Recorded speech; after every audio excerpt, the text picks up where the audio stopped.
আল্লাহ রাব্বুল আলামিন পবিত্র কুরআনুল কারীমের সূরাতুজ যারিয়াত এর 56 নম্বর আয়াতে বলেছেন, বা'দা আউযু বিল্লাহি মিনাশ শাইতানির রাজীম ওয়া মা খালাকতুল জিন্না ওয়াল ইনসা ইল্লা লিয়া'বুদুন। আল্লাহ পাক বলেছেন, আমি জিন এবং মানব জাতিকে শুধুমাত্র আমার ইবাদত করার জন্যই সৃষ্টি করেছি। আল্লাহ রাব্বুল আলামিন বলছেন, আমি জিন এবং মানব জাতিকে শুধুমাত্র আমার ইবাদত করার জন্যই সৃষ্টি করেছি, অন্য কোনো কারণে করিনি।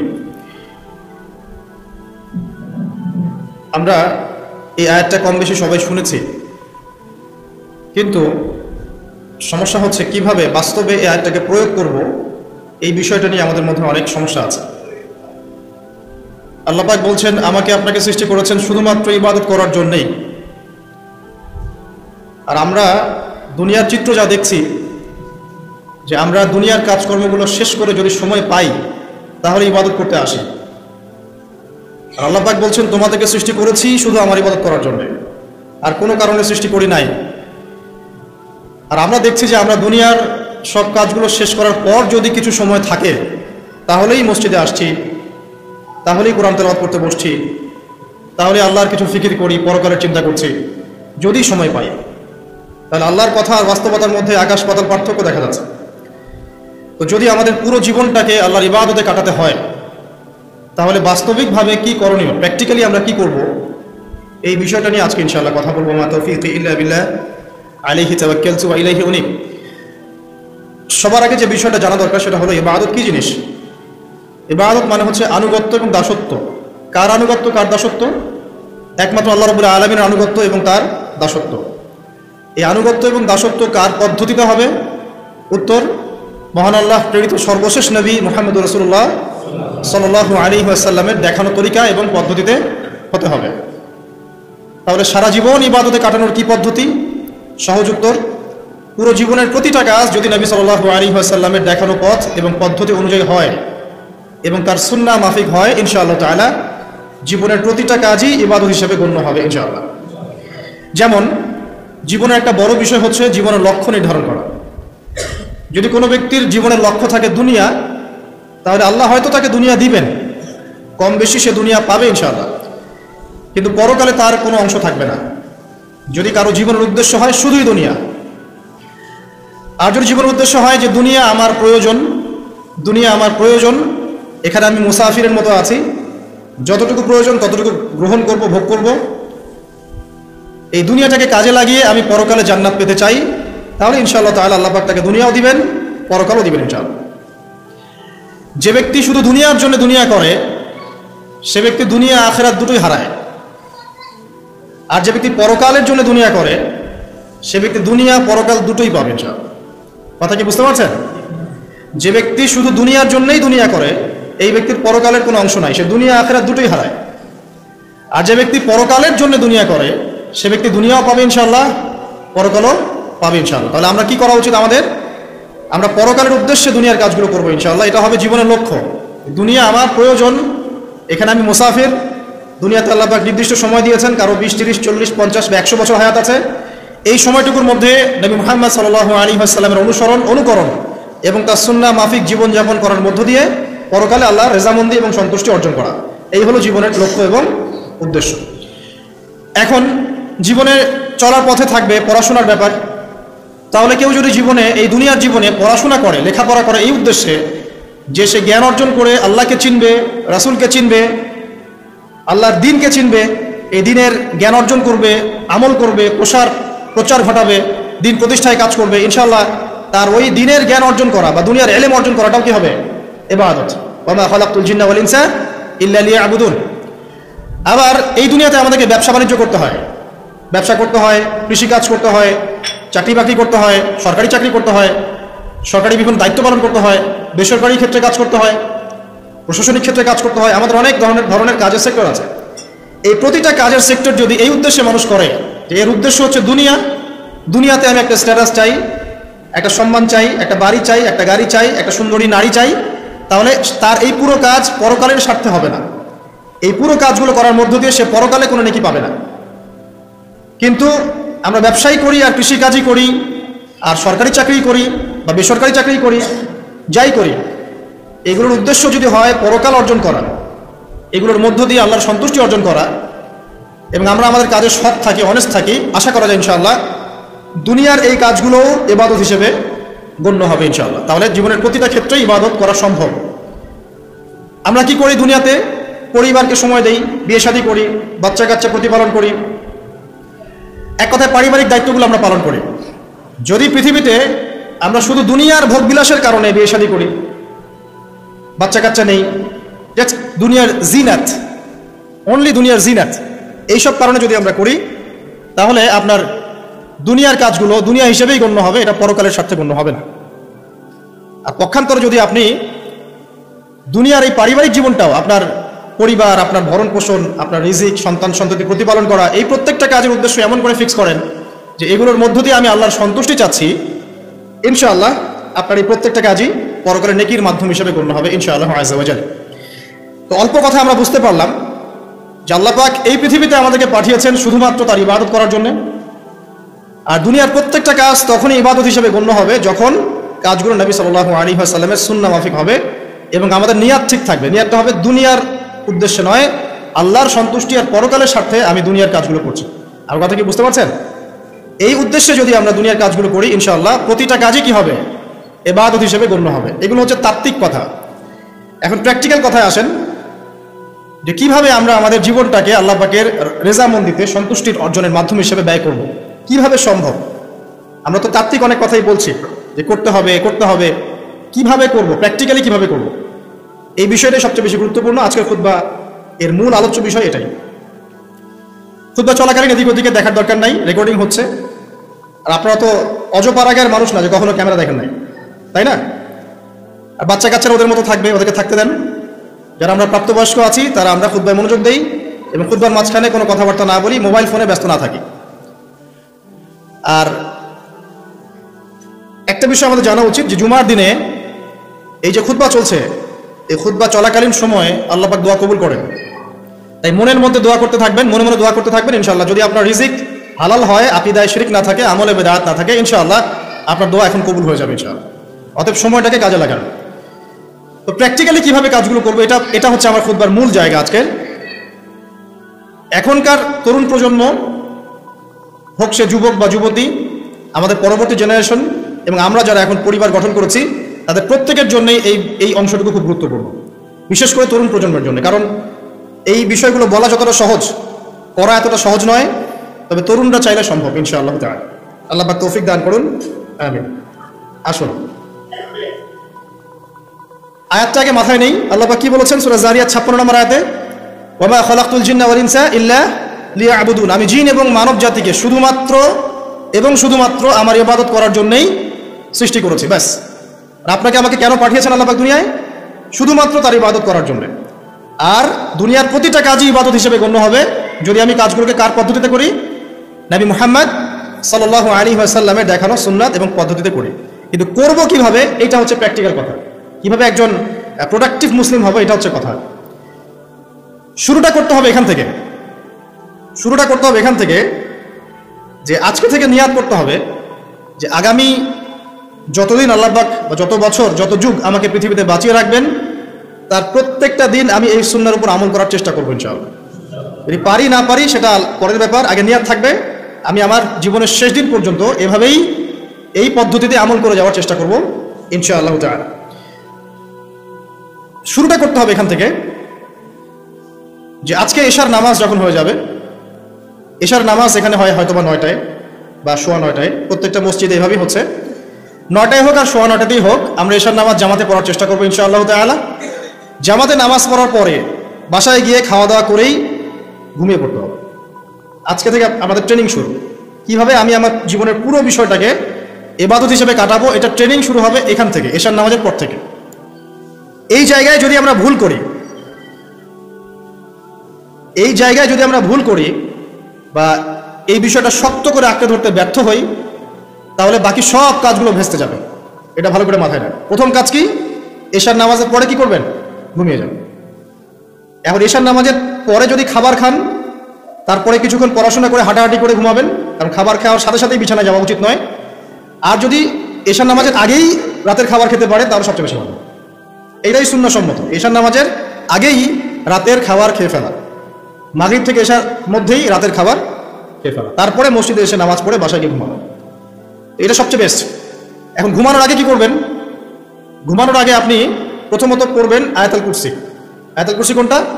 আল্লাহু লা ইলাহা ইল্লা হুয়াল হাইয়ুল কাইয়্যুম লা তা'খুযুহু সিনাতুন ওয়া লা নাওম, এখান থেকে লাহু মা ফিস সামাওয়াতি ওয়া মা ফিল আরদি মান যাল্লাযী ইয়াশফা'ু ইনদাহু ইল্লা বিইذনিহি ইয়া'লামু মা বাইনা আইদিহিম ওয়া মা খালফাহুম ওয়া লা ইউহিতুনা বিশাইইন মিন ইলমিহি ইল্লা বিমা শা'a ওয়াসি'a কুরসিয়ুহুস সামাওয়াতি ওয়াল আরদ ওয়া লা ইয়াউদুহু হিফযুহুমা ওয়া হুয়াল আলিয়্যুল আযীম। সূরা বাকারার আয়াত নাম্বার 255। সূরা বাকারার আয়াত নাম্বার 255 হচ্ছে আয়াতুল কুরসি। ঘুমানোর আগে আয়াতুল কুরসি পড়বেন বিছানায় গিয়ে। তারপরে সূরা বাকারার শেষের 3টা আয়াত পড়বেন। সূরা বাকারার শেষের 3টা আয়াত, লিল্লাহি মা ফিস সামাওয়াতি ওয়া মা ফিল আরদ, এখান থেকে শুরু করে ফানসুরনা আলাল কওমিল কাফিরিন পর্যন্ত এই শেষের 3টা আয়াত অবশ্যই পড়বেন। ঘুমানোর আগে যে ব্যক্তি আয়াতুল কুরসি পড়বে, আল্লাহর পক্ষ থেকে একজন ফেরেশতা তার কাছে থাকবে সারা রাত। এই ফেরেশতা ওই ব্যক্তিকে পাহারা দিবে ইনশাআল্লাহ। কোনো বিপদ আপদ তাকে স্পর্শ করবে না ইনশাআল্লাহ।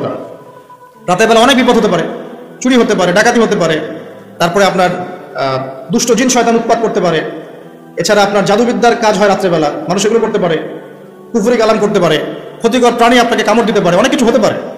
আপনি তো ঘুমের মধ্যে আছেন, আপনি জানেন না কি হচ্ছে। অতএব আয়াতুল কুরসি পড়বেন, ইনশাআল্লাহ আল্লাহ পাক আপনাকে হেফাজত করবে ইনশাআল্লাহ। আর সূরা বাকারার শেষের 3টা আয়াত কেন পড়বেন? কারণ নবী সাল্লাল্লাহু আলাইহি ওয়াসাল্লাম বলেছেন, রাতের বেলা সূরা বাকারার 3টা আয়াত যে ব্যক্তি পড়বে, সারা রাত যদি আপনি নফল নামাজ পড়তেন যে নেকি হতো, এই 3 আয়াত পড়ার মাধ্যমে সেই নেকি হয়ে যাবে ইনশাআল্লাহ। ঠিক আছে? সারা রাত ধরে নফল নামাজ পড়া কি কষ্টকর না? এটা সবচেয়ে সহজ হচ্ছে আপনার সূরা বাকারার শেষের 3টা আয়াত পড়বেন, ঘুমিয়ে যাবেন ইনশাআল্লাহ।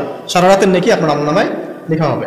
এগুলো শুধু বললেই হবে না আর শুনলেই হবে না, আমল করতে হবে কবে থেকে? ইনশাআল্লাহ আজকে থেকে। আল্লাহ পাক সবাইকে আমল করার তৌফিক দান করুন, আমিন। এরপর কি করবেন? এরপর 3 কুল পড়বেন। কয় কুল? 3 কুল। কোনটাকে 3 কুল বলে? বিসমিল্লাহির রহমানির রহিম, কুল হুয়াল্লাহু আহাদ এটা একটা, কুল আউযু বিরাব্বিল ফালাক এটা একটা, কুল আউযু বিরাব্বিন নাস এটা একটা। এই 3টা সূরা কার মুখস্থ নাই? এমন কেউ কি আছে যে এই 3টা সূরা মুখস্থ নাই? আছে? যদি থাকে তার গলায় দড়ি দেওয়া উচিত। যদি এমন কেউ থেকে থাকে মুসলিম সমাজে যার এই 3 কুল মুখস্থ নাই, তার গলায় দড়ি দেওয়া উচিত লজ্জায়। আত্মহত্যা করতে উৎসাহিত করছি না। ওই যে পরীক্ষার রেজাল্ট খারাপ হলে আত্মহত্যা করে না, দেখেন না? তারও আগে তো তোমার লটকানো উচিত ছিল এই জন্য যে তুমি 3 কুলই পড়তে পারো না। এখন মুসলিম সমাজে বড় হয়ে মুসলিম পরিবারে জন্মগ্রহণ করে 3 কুল যে পড়তে পারে না, তার কি দরকার আছে বেঁচে থাকার? কি, কোন মুখ নিয়ে আল্লাহর সামনে দাঁড়াবেন? কোন মুখ নিয়ে নবী সাল্লাল্লাহু আলাইহি ওয়াসাল্লামের সামনে যাবে? ইয়া রাসূলুল্লাহ, আপনার উপরে পুরো 30 পারা কোরআন নাযিল হয়েছিল, আমি 3 কুলি মুখস্থ করতে পারি নাই, আমার জন্য সুপারিশ করেন। এই কথা কোন মুখ নিয়ে বলতে যাবে? তবে কোরআন একটা কিতাব, আলহামদুলিল্লাহ। একজন হিরোইন খোরও দেখবেন সূরা ফাতিহা পড়তে পারে, তাই না? একজন হিরোইন খোরকেও দেখবেন সূরা ফাতিহা বলতে পারে। কোরআনের মুজিজা, সবার মনের মধ্যে আল্লাহ পাক কোরআন ঢুকিয়ে দিবেন। তবে চেষ্টা থাকতে হবে না? চেষ্টা করতে হবে। বাচ্চাদেরকে শেখান, বাচ্চাদেরকে লাড়া লাপ্পা না শিখিয়ে বাচ্চাদেরকে ভালো কিছু শেখান। নাহলে এইসব সন্তানরা, এইসব যুবক যুবতীরা বড় হয়ে যে ফিল্ম স্টারদের পিছনে দৌড়াবে, পর্ন স্টারদের পিছনে দৌড়াবে। বিদেশ থেকে কোনো মেয়ে যদি বাংলাদেশে আসে নাচতে, এদেরকে দেখতে টিকিট কাটতে যাবে 12,000 15,000 টাকা দিয়ে। সুসন্তান মানুষ করে যান, কুলাঙ্গার প্রজন্ম জন্ম দিয়ে কি দরকার? এর চেয়ে বাচ্চা নেওয়ারই দরকার নাই। যদি বাচ্চা কাছে এভাবেই মানুষ করবেন তাহলে নেওয়ারই দরকার নাই ভাই। বন্ধা থাকেন, বিয়েই করার দরকার নাই আপনার। বাচ্চা তো মানুষ করতে পারছেন না। আল্লাহ পাক আমাদেরকে বোঝার তৌফিক দান। 3 কুল পড়ে ঘুমাবেন। 3 কুলের মধ্যে একটা সূরা ইখলাস, একটা সূরা ফালাক, একটা সূরা নাস। কি হবে এটা পড়লে? নবী সাল্লাল্লাহু আলাইহি ওয়াসাল্লাম বলছেন, দৃশ্য বা অদৃশ্যের, মানে যা দেখা যায় যা দেখা যায় না, এই দৃশ্য অদৃশ্যের জগতের কোনো ক্ষতি তাকে স্পর্শ করবে না। প্রোটেকশন, আল্লাহর পক্ষ থেকে প্রোটেকশন। আর এটা যখন রাতে পড়বেন তখন এভাবে পড়বেন।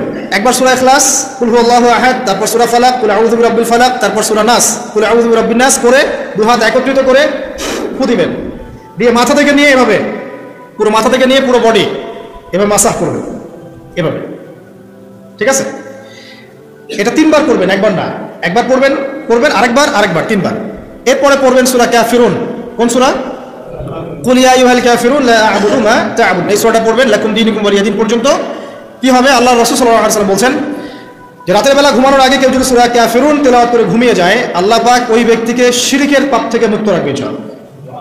আমি অনেক লেকচারে বলেছি, আবার বলছি যে যত মানুষ জাহান্নামে যাবে, হাজারে যে 999 জন মানুষই জাহান্নামে যাবে, তাদের আমলনামার মূল পাপটা হচ্ছে শিরক।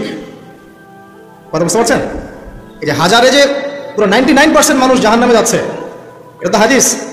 তার মধ্যে যারা জাহান্নামে যাবে তাদের আমল নামায় সবচেয়ে কমন যে পাপটা থাকবে সেটা হলো কি? শিরকের পাপ। কারণ শিরিক ছাড়া আল্লাহ পাক যে কোনো পাপ তওবা করলেই যাকে ইচ্ছা মাফ করে দিতে পারেন। শিরিকরত অবস্থায় কোনো মানুষ যদি মারা যায় তাহলে সে ব্যক্তি জাহান্নামে যাবে, এটাই চূড়ান্ত। ইল্লা মাশাআল্লাহ। তো সূরা কাফিরুন যদি আপনি তেলাওয়াত করেন আল্লাহ পাক আপনাকে শিরিক থেকে বাঁচাবেন। শিরিক সম্পর্কে বিস্তারিত জানার জন্য আপনি পড়েন কিতাবুত তাওহীদ। কোন বই? কিতাবুত তাওহীদ। এই বইটাকে পড়েন, দেখবেন এখানে শিরকের সমস্ত বিষয়গুলো লেখা আছে। কোন কোন কাজ করলে শিরক হয়, কোন কোন কথা বললে শিরক হয়, কি চিন্তা করলে শিরক হয়। মনে রাখেন এই যুগে সবচেয়ে বেশি যে পাপে মানুষ ডুবে আছে এটা হলো শিরকের পাপ। শুধু শিরিক নিয়ে আমি আলাদা লেকচার দিব ইনশাআল্লাহ, কারণ এখন শিরিকের আলোচনা শুরু করলে আর প্রোডাক্টিভ মুসলিম আলোচনা করতে পারবো না। এটা এত ডিটেলস একটা সাবজেক্ট। মনে রাখবেন শিরিক চিন্তায় হয়, কথায় হয় এবং কাজে হয়। এই 3 শ্রেণীর শিরকের বিস্তারিত বিবরণ দেওয়া আছে কিতাবুত তাওহীদ নামের একটা বই, বাজারে কিনতে পাওয়া যায়, পড়ে দেখবেন। আর কি? রাতের বেলা শোয়ার আগে পড়বেন 33 বার সুবহানাল্লাহ, 33 বার আলহামদুলিল্লাহ এবং 34 বার আল্লাহু আকবার। আল্লাহর পক্ষ থেকে আপনার শরীরে শক্তি আসবে। এটা যারা নিয়মিত আমল করে আল্লাহর পক্ষ থেকে তাদের শরীরে শক্তি আসে। হ্যাঁ, কারণ এইটা রাসূল সাল্লাল্লাহু আলাইহি ওয়াসাল্লাম কাকে শিখিয়ে দিয়েছেন? তার মেয়ে ফাতিমা রাদিয়াল্লাহু আনহাকে। ফাতিমা রাদিয়াল্লাহু আনহা এবং আলী রাদিয়াল্লাহু আনহু তারা দুজন গিয়েছেন আল্লাহ রাসূলের দরবারে, গিয়ে বলেছেন আমাদেরকে একজন দাসী বা দাস দিন।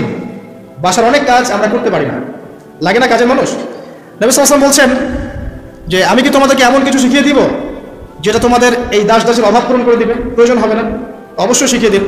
তখন নবীজি শিখালেন সাল্লাল্লাহু আলাইহি ওয়াসাল্লাম যে ঘুমানোর আগে 33 বার সুবহানাল্লাহ পড়বে, 33 বার আলহামদুলিল্লাহ এবং 34 বার আল্লাহু আকবার। তোমাদের দাস দাসের প্রয়োজন হবে না ইনশাআল্লাহ।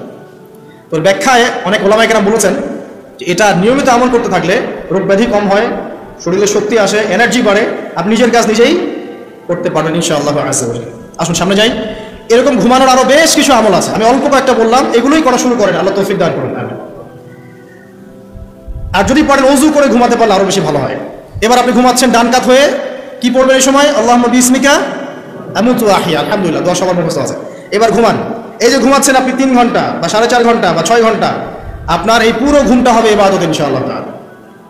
এবং পবিত্র অবস্থায় ঘুমানোর অভ্যাস করতে থাকলে আল্লাহর পক্ষ থেকে আপনি সত্য স্বপ্ন দেখতে পারেন। এখনকার সায়েন্স এগুলা বিশ্বাস করে না, আর এই সায়েন্সকে নিয়ে আমার কোনো মাথা ব্যথাও নাই, কারণ এই আজকে একটা কথা বলে কালকে একটা কথা বলে, ঠিক আছে? আল্লাহর পক্ষ থেকে আপনি সত্য স্বপ্ন দেখতে পারেন। ইউসুফ আলাইহিস সালাম জেলখানায় বন্দী, সূরা ইউসুফ পড়ে দেখেন। তখন কয়েদিদের মধ্যে 2 জন স্বপ্ন দেখেছে।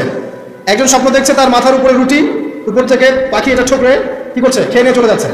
আরেকজন স্বপ্ন দেখেছে যে সে শরাব পান করাচ্ছে একজনকে, আছে না সূরা ইউসুফে?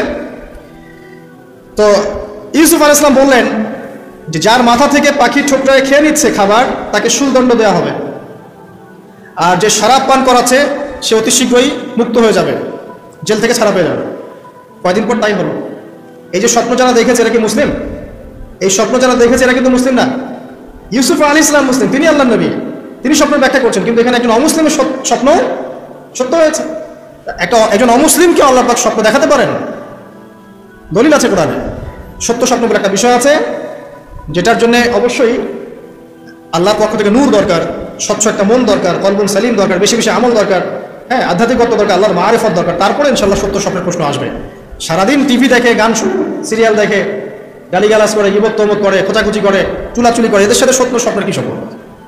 এদেরকে তো শয়তান স্বপ্ন দেখাবে। কথা বুঝতে পারছেন না? ফজরের নামাজের পরে নবী সাল্লাল্লাহু আলাইহি ওয়াসাল্লাম বসে থাকতেন, সাহাবীরা তাকে বলতেন কে কোন স্বপ্ন দেখেছেন তিনি বলতেন, এবং তিনি স্বপ্নের ব্যাখ্যা ইন্টারপ্রিটেশন করতেন, এটা এটা এটা এমন, এটা এমন। এমনকি এই যে আপনার উহুদের যুদ্ধের আগের রাতে অনেক সাহাবী স্বপ্ন দেখেছেন, এবং পরের দিন দেখবেন উহুদের দিনে অনেক সাহাবী শহীদ হয়েছে। তো যাই হোক, ওইদিকে আমি যাচ্ছি না। তো এই যে ঘুমটা আপনি ঘুমাচ্ছেন, ইনশাআল্লাহ আপনার ঘুমটা কি হচ্ছে? ইবাদত হচ্ছে না? আলহামদুলিল্লাহ। আলেম যারা, তাদের ঘুমও ইবাদত। যারা মুসলিম, মুমিন, মুত্তাকি, আলেম, তাদের ঘুমগুলো কি ইবাদত। এখন ঘুমান শেষ, ঘুমের মধ্যে যদি দুঃস্বপ্ন দেখেন তাহলে আপনি বাম দিকে 3 বার থুতু ফেলবেন, ফেলে আউযু বিল্লাহি মিনাশ শাইতানির রাজিম পড়বেন, পরে পাশ পরিবর্তন করে আবার ঘুমাবেন। হয় না ঘুমের মধ্যে অনেক সময় অনেকে বোবা ধরে, শ্বাস নিতে পারে না। এগুলো এই জন্যই হয় কারণ তারা ঘুমানোর আগের জিকির আজগারগুলো করে না। নিয়মিত করলে এগুলো সমস্যা ইনশাআল্লাহ হবে না। আপনি নিজের ভালো নিজেই বোঝেন, হুজুরের কাছে দৌড়ানোর দরকার নাই এত বেশি। নিজের বাচ্চাকে নিয়ে এত দৌড়ানো, এই কবিরাজ ওই কবিরাজ, ওইখানে দাবিজ, এত দরকার নাই তো। নিজের আমল নিজে করেন, দেখবেন আপনি আল্লাহ পাকের পক্ষ থেকে নিরাপত্তার মধ্যে আছেন ইনশাআল্লাহ। আল্লাহ তৌফিক দান করুন, আমিন। এরপরে ঘুম থেকে উঠলেন, চেষ্টা করবো আমরা ঘুম থেকে ওঠার কয়টার সময়, 5টায় যদি ফজরের নামাজ হয় বা 4:30 যদি ফজরের নামাজ হয়, মিনিমাম 4টায় উঠতে হবে। কয়টায়? 4টায়। এই জন্য যদি অ্যালার্ম দেন ঘড়িতে, অ্যালার্ম দিবেন প্রত্যেক 1.5 ঘন্টা পর পর। মনে করেন যে আপনি 1.5 ঘন্টা ঘুমাতে যাচ্ছেন, তাহলে 1.5 ঘন্টা পরে অ্যালার্ম সেট করবেন, অথবা 3 ঘন্টা পর, অথবা 4.5 ঘন্টা, অথবা 6 ঘন্টা, মানে 1.5 ঘন্টার গুণিতক দিয়ে আপনি অ্যালার্ম সেট করবেন, দেখবেন উঠতে পারবেন খুবই ইজিলি। এতে 1.5 ঘন্টায় আপনার ঘুমের সার্কেলটা পূর্ণ হয়। একটা ঘুমের সার্কেল পূর্ণ হতে আমাদের মাথায় তো রেস্টের দরকার আছে, এটা পূর্ণ হতে 1.5 ঘন্টার মতো সময় লেগে যায়। তো এটা একটা ট্রিক বললাম আপনাদেরকে, আপনি করতে পারেন, উপকৃত হবেন ইনশাআল্লাহ।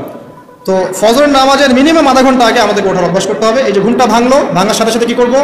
ভাঙার সাথে সাথে আল্লাহ শুকরিয়া, আলহামদুলিল্লাহিল্লাযী আহইয়ানা বা'দা মা আমাতানা ওয়া ইলাইহিন নুশুর। ব্যাস, এই যে ইবাদত হয়ে গেল। এবার আপনি আরেকটা দোয়া পড়বেন, শিখে নেন। আপনি পড়বেন লা ইলাহা ইল্লাল্লাহ ওয়াহদাহু লা শারীকা লাহু লাহুল মুলকু ওয়া লাহুল হামদ ওয়া হুয়া আলা কুল্লি শাইইন কাদির সুবহানাল্লাহ আলহামদুলিল্লাহ ওয়া লা ইলাহা ইল্লাল্লাহ ওয়াল্লাহু আকবার লা হাওলা ওয়া লা কুওয়াতা ইল্লা বিল্লাহ আল্লাহুম্মা ইগফিরলি। এটা পড়ার পরে হাত তুলে দোয়া করেন, যা দোয়া করবেন তাই পাবেন ইনশাআল্লাহ। জানতেন? জানতেন না? তো এই দোয়াটা হচ্ছে দোয়া কবুলের অস্ত্র। ঘুম থেকে ওঠার পর যদি এই দোয়াটা করে দোয়া করেন, ইনশাআল্লাহ দোয়া কবুল হয়ে যাবে ইনশাআল্লাহ। আমাদের জীবনে চাওয়া পাওয়ার কি অভাব আছে? প্রচুর চাওয়া পাওয়া। বৈধ চাওয়া পাওয়াগুলোকে পাওয়ার জন্য আল্লাহর সাথে সম্পর্ক করতে হয়, আর আল্লাহ পাকের সাথে সম্পর্কে কিছু ওসিলা মাধ্যম লাগে। এই দোয়াগুলো হলো মাধ্যম, আমলগুলো হচ্ছে মাধ্যম। তো আল্লাহ পাক যেমনটা বলেছেন, ফাজকুরুনি আযকুরকুম ওয়াশকুরুলি ওয়া লা তাকফুরুন, তোমরা আমাকে স্মরণ করো, আমিও তোমাদেরকে স্মরণ করব। আল্লাহ পাক এভাবে বলেছেন, যখন একজন মানুষ মনে মনে আমাকে ডাকে, আমিও মনে মনে ওকে স্মরণ করি। মনে করেন আপনি মনে মনে আল্লাহকে বলছেন, আল্লাহ আমি অসুস্থ, আমাকে শেফা দাও, বা আমার রিজিকের টেনশন আছে, আমার রিজিকের টেনশন দূর করে দাও, আল্লাহ আমাকে হেফাজত করো, আল্লাহ আমাকে দিনের জ্ঞান দাও, তোমার আনুগত্য করার তৌফিক দাও। যে মনে মনে আপনি আল্লাহকে ডাকছেন, নিঃসন্দেহে ওই মুহূর্তে আল্লাহ পাক আপনাকে স্মরণ করছেন। 7 আসমান ভেদ করে আরশের উপর থেকে আল্লাহ পাক আপনাকে স্মরণ করছেন। আল্লাহ পাক বলছেন, যখন একজন মানুষ জনসমক্ষে আল্লাহকে স্মরণ করে, যেমন আমরা এখন করছি, জনসমক্ষে সবার সামনে আল্লাহর কথা আলোচনা করছি, আল্লাহ পাক বলছেন আমিও তখন এর চেয়ে অনেক উত্তম জনসমাবেশে ওই বান্দাদের কথা স্মরণ করি। আল্লাহ পাক আমাদের কথা স্মরণ করছেন, আমাদের কোনো ফিলিংস আছে? আল্লাহ আমাদের কথা স্মরণ করছেন, ওই যে যুবক ছেলে বসে বসে ফোন টিপছে, কোনো ফিলিংস আছে? মানে মনস্তাত্ত্বিকভাবে অন্তরে যখন নূর থাকে না, পাপ করতে করতে যখন অন্তরটা কলুষিত হয়ে যায়, কোনো ফিলিংস কাজ করে না। এক খুন করবে, কোনো ফিলিংস নাই। সুদ খাচ্ছে, কোনো ফিলিংস নাই। জেনা করছে ডেইলি, কোনো ফিলিংস নাই। দেখবেন ঘুষ নিচ্ছে, দুর্নীতি করছে, মানুষের সম্পদ আত্মসাৎ করছে, যারা বলবেন ফিলিংসও নাই, আমি একটা পাপ করছি। কখন এরকম হয় জানেন? যখন এক কথায়, যখন মানুষ পাপ করতে করতে করতে করতে, এই যে কলব বলে একটা কথা আছে, এই কলবের উপরে কালো কুৎসিত একটা মরিচা পড়ে যায়, তখন আর ফিলিংস কাজ করে না। তো ফিলিংস কাজ করানোর বুদ্ধি কি? 2টা বুদ্ধি আছে। এক, বেশি বেশি কোরআন তেলাওয়াত করা, তাহলে অন্তরের মরিচা দূর হয়ে যাবে ইনশাআল্লাহ। আর 2 হচ্ছে বেশি বেশি মৃত্যুর কথা স্মরণ করা, তাহলে মনের মধ্যে যে কালিমাগুলো আছে আস্তে আস্তে দূর হবে ইনশাআল্লাহ। মৃত্যুর কথা কে স্মরণ করে এখন? মানুষ তো চলাফেরা করে এমন ভাবে যে কোনোদিন মরবেই না। কে স্মরণ করে? যে টেবিলের তল দিয়ে ঘুষ নিচ্ছে, ও স্মরণ করে মৃত্যুর কথা? যে মেয়েটা বোরখা পরে যে ডেটিং করে বেড়াচ্ছে, জেনা করে বেড়াচ্ছে, ও কি মৃত্যুর কথা স্মরণ করে? যে ছেলেটা এখনকার যুব সমাজের বেশিরভাগই মাদকের সাথে সম্পৃক্ত, গার্লফ্রেন্ড বয়ফ্রেন্ড অ্যাফেয়ার্সে আছে, হ্যাঁ, টিকটক প্রজন্ম, আড্ডাবাজি করে সময় কাটায়, গুন্ডামি করে, মাস্তানি করে, এর মধ্যে কোনো ফিকির আছে? একজনকে বড় দায়িত্ব দেওয়া হয়েছে, সবার সম্পদ লুটপাট করে খাচ্ছে, এর মধ্যে ফিকির আছে নাকি? এর মধ্যে ফেরাউনি চেতনা এসেছে, আনা রব্বুকুমুল আলা, আমি মহান রব, আমি তোমাদের মহান রব। ওদের মধ্যে ওই চেতনা কাজ করছে যে সূরা মুমিনুনে যেটা বলা আছে, যে আমরা এখানেই জন্ম নেই, এখানেই মারা যাই, আমরা পুনরুত্থিত হব না। ইন হিয়া ইল্লা হায়াতুনা দুনিয়া নামুতু ওয়া নাহইয়া ওয়া মা নাহনু বিমাবউসিন, আমরা এই দুনিয়াতেই বাঁচি, দুনিয়াতেই মরি, আমাদের কোনো পুনরুত্থানের কিছু নাই। এদের চেতনা এমন, কে ফিকির করে মরতে? অথচ আপনি দেখছেন যে প্রতিনিয়তই কোনো কারণ ছাড়াই মানুষ নাই, কোনো কারণ লাগে না। এখন তো কারণ ব্যাখ্যা করতে আমরা পছন্দ করি, এই কারণে ওইটা হয়েছে, ওই কারণে এটা হয়েছে। এটাকে বলে কার্যকারণ তত্ত্ব, দর্শনের ভাষা কি বলে? কার্যকারণ তত্ত্ব। এটা আপনারা ফিলোসফি পড়লে বুঝবেন। প্রত্যেকটা কাজের পিছনে একটা কারণ থাকে, আমরা কারণটা সার্চ করি বেশি। এখন কারণ ছাড়াই মানুষ ডেড। এই যে যাচ্ছে, উপরে একটা সুন্দর করে বড় একটা পাথর ঝুলছে, সব পাস হয়ে যাচ্ছে ওখান থেকে, মানে রাস্তায় কাজ চলছে, উপরে আবার একটা ঝুলছেও, আর মানুষ আবার 19 দিয়ে যাতায়াত করছে। তো যারা রাখছে ওদের ইন্টেলেকচুয়াল অবস্থা চিন্তা করেন, আর যারা আমরা তল দিয়ে যাচ্ছি তারও অবস্থা চিন্তা করেন। বুদ্ধিভিত্তিকভাবে আমরা কোন জায়গায় চিন্তা করেন? মানে মানুষ বিজি রোড দিয়ে যাচ্ছে, ওখানেই কাজ হচ্ছে, আবার যেখানে কাজ হচ্ছে দেখছি সেখানে আমরাও আবার তল দিয়ে যাচ্ছি। সবাই পাস হয়ে গেল, যাদের তাকদিরে লেখা ছিল মৌত একদম মুহূর্তের মধ্যে শেষ। কি কারণ ব্যাখ্যা করবেন? কোনো সায়েন্স দিয়ে ব্যাখ্যা করতে পারবেন? পারবেন না। ওই ময়মনসিংহে ওই যে মহিলারা যাচ্ছে, ট্রাক মেরে দিয়ে চলে গেল, মহিলার পেট থেকে বাচ্চা পেট ফেটে বাচ্চা বেরোয় গেল, বাচ্চা জীবিত, মা ডেড। সায়েন্স দিয়ে ব্যাখ্যা করতে পারবেন? এটাই তাকদির, একেই বলে তাকদির, যেটাকে সায়েন্স দিয়ে ব্যাখ্যা করা যায় না, বিজ্ঞান দিয়ে ব্যাখ্যা করা যায় না। এরকম ঘটনা কত ঘটছে অহরহ। দুজন বসে আছে, হাজব্যান্ড ওয়াইফ, হাজব্যান্ডের যাওয়ার কথা, হাজব্যান্ড ওয়াইফের গাড়িতে বসছে আর ওয়াইফ হাজব্যান্ডের গাড়ি ড্রাইভ করছে। আর এই হাজব্যান্ডের দুশ্মন যে ছিল সে টার্গেট করেছিল যে ওই লোকটাকে গুলি করে মারবে রাস্তায়। যেহেতু ওয়াইফ হাজব্যান্ডের গাড়ি ড্রাইভ করছে, রাস্তায় ওয়াইফ ডেড, হাজব্যান্ড জীবিত। তাকদির। তো তাকদিরকে কি আপনি এই ভাগ্যটা কি আপনি সায়েন্স দিয়ে ব্যাখ্যা করতে পারবেন? সম্ভব? অহরহ এরকম মৌতের ঘটনা ঘটছে। তারপরেও দেখবেন যুবকদের এই বিলাসিতা, এই মানে আড্ডাবাজি, মেয়েদের পিছনে ঘোরা, এই যে মাদক সেবন করা, টিকটক করা, বুদ্ধি প্রতিবন্ধী প্রজন্মের মতো, এগুলো থামছে না। কোনো শিক্ষাই তারা নিতে যাচ্ছে না। বয়স হয়ে গেছে, অনেক বয়স, দেখবেন ওই যে চায়ের দোকানে বসে ক্যারাম খেলছে। বুড়া মানুষ, তার হায়াতের কতদিন বাকি আছে আল্লাহ ভালো জানেন। দেখবেন দিব্যি কোনো টেনশনই নাই, ক্যারাম বোর্ড খেলছে, লুডু খেলছে। দেখেন এই যে আপনাদের গ্রামাঞ্চলে যে চায়ের স্টলগুলো আছে, দেখবেন ওই যে টিভি ছেড়ে রেখে দিবে, ঘন্টার পর ঘন্টা টিভি চলছে, মানুষ চা খাবে 1 কাপ আর টিভি দেখবে 5 ঘন্টা। ওর যে হায়াতের কোনো মূল্যই তার কাছে নাই। আল্লাহ পাক তাকে একটা সময় দিয়ে পাঠিয়েছেন, কোনো ফিলিংসই নেই। অথচ মানুষ প্রতিদিন, দিনে রাতে, প্রত্যেক দিন মানুষ অহরহ মারা যাচ্ছে। যাদের ভিতরে মৌতের চিন্তা আছে তারা কিন্তু পাপ কম করলেও ফিরে আসে আল্লাহর দিকে, কারণ তাদের প্রতি মৌতের ফিকির আছে। আর যাদের মৃত্যুর কোনো চিন্তা নাই, তারা এই রাজনীতি বলেন, অর্থনীতি বলেন, সমাজনীতি বলেন, আর এই পরিবার আর ধর্ম বলেন, সমস্ত ক্ষেত্রে পাপ করে বেড়াবে, কোনো ফিকির নেই। আল্লাহ পাক আমাদেরকে মৌতের ফিকির করার তৌফিক দান করুন এবং পরকালের জীবনটাকে আসল জেনে দুনিয়ার কাজগুলো করার তৌফিক আল্লাহ পাক দান করুন। আসেন, তো এবার আপনি শুকরিয়া আদায় করছেন, আলহামদুলিল্লাহিল্লাযী আহইয়ানা বা'দা মা আমাতানা ওয়া ইলাইহিন নুশুর। আধা ঘন্টা আগে ঘুম থেকে উঠেছেন, এখন কি করবেন? বাথরুমে যাচ্ছেন। এই বাথরুম করাটাকে দুনিয়াবি কাজ না? এই কাজটা ইবাদত হবে যদি আমি ঢোকার সময় বাম পা দিয়ে ঢুকি আর বলি, কি বলি? আল্লাহুম্মা ইন্নী আউযু বিকা মিনাল খুবসি ওয়াল খাবাইস। এখন বাথরুম করতে আপনার 10 মিনিট লাগুক আর 15 মিনিট লাগুক আর 5 মিনিট লাগুক, এই পুরো সময়টা নেকি পাবেন না। সুবহানাল্লাহ। আর কি চাই? বের হবো, এখন বের হওয়ার সময় কি বলবো? গুফরানাকা, নেকি পাচ্ছেন। একটা দোয়া আছে, আলহামদুলিল্লাহিল্লাযী আযহাবা আনিল আযান ওয়া আফানি গুফরানাকা। এবার আপনি ওযু করবেন।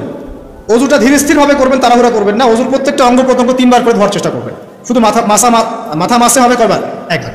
ওযু করার পরে আপনি হাত তুলে আল্লাহর কাছে দোয়া করবেন। ওই সময়টা কখন? রাত 4টা থেকে 4:30 বাজে, তাই না?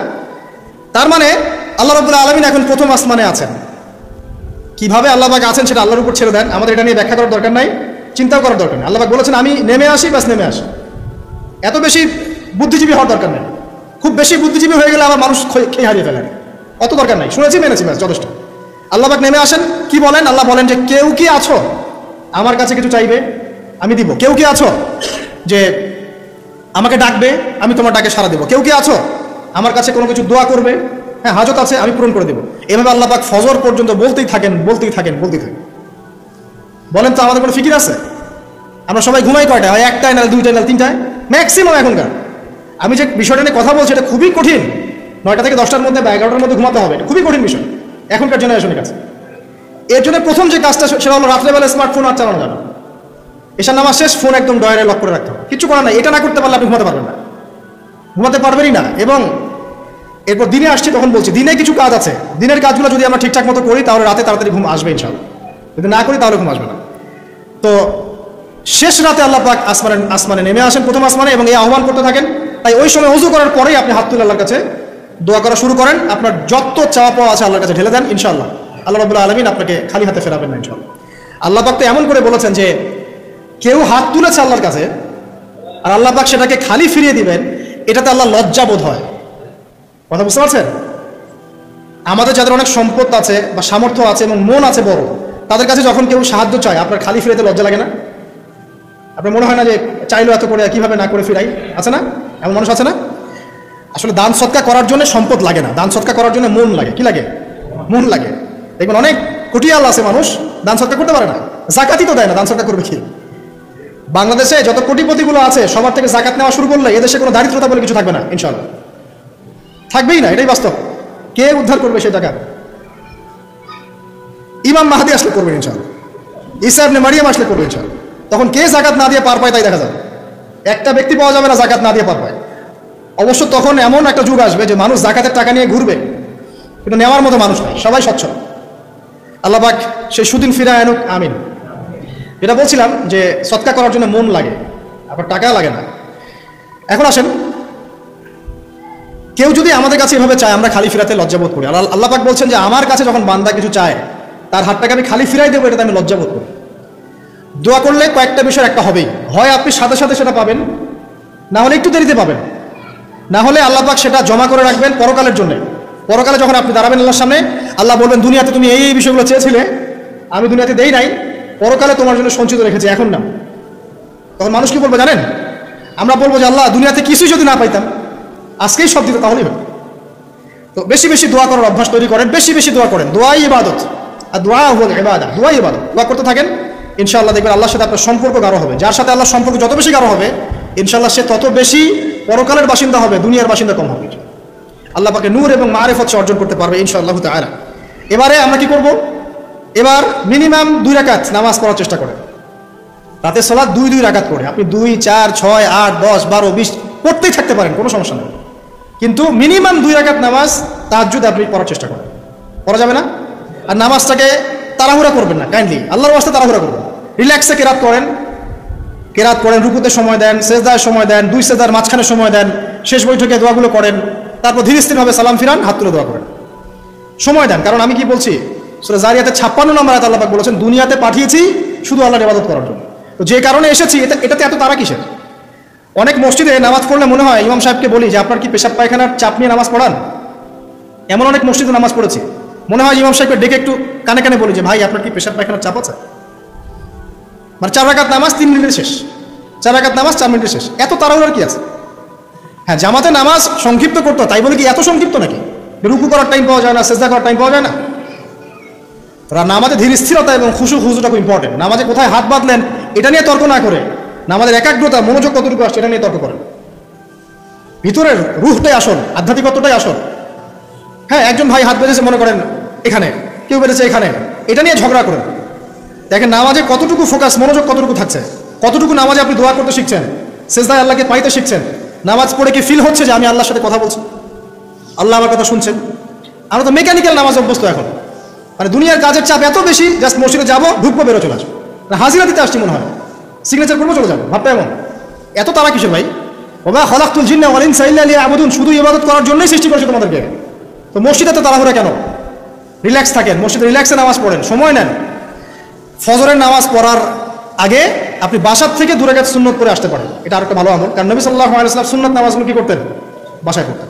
এতে বাসার মধ্যে বরকত হবে, শয়তান দূর হয়ে যাবে ইনশাআল্লাহ। এই যে তাহাজ্জুদ আপনি 2, 4, 8, 10 যত পারেন পড়েন, মিনিমাম 2 রাকাত পড়েন, ধীর স্থিরভাবে পড়েন। নামাজ শেষ করে আবার আল্লাহর কাছে দোয়া করেন, দেখবেন যে ইনশাআল্লাহ আপনার দোয়া কবুল হবে। আর দোয়া যে কবুল হয় এটা আপনি নিজেই বুঝতে পারবেন, নিজেই বুঝবেন, কারো কাছে দেওয়া লাগবে না। এবার ফজরের সালাতের সময় হয়ে গেল, আজান হচ্ছে, আজানের জবাব দিব, দিয়ে ব্যাস হেঁটে হেঁটে মসজিদ, প্রত্যেক পদক্ষেপ হেঁটে যাব আর দোয়া করব। কি দোয়া করব? যে আল্লাহ আমাকে নূর দান করুন। কি দান করুন? আল্লাহুম্মা ইজআল ফি কলবি নূরা ওয়া ফি লিসানি নূরা ওয়া ফি সামঈ নূরা ওয়া ফি বাসরি নূরা ওয়া আন ইয়ামিনি নূরান ওয়া আন শিমালি নূরান ওয়া মিন ফাওকি নূরা ওয়া মিন তাহতি নূরা আল্লাহুম্মা ইজআল ফি নাফসি নূরা।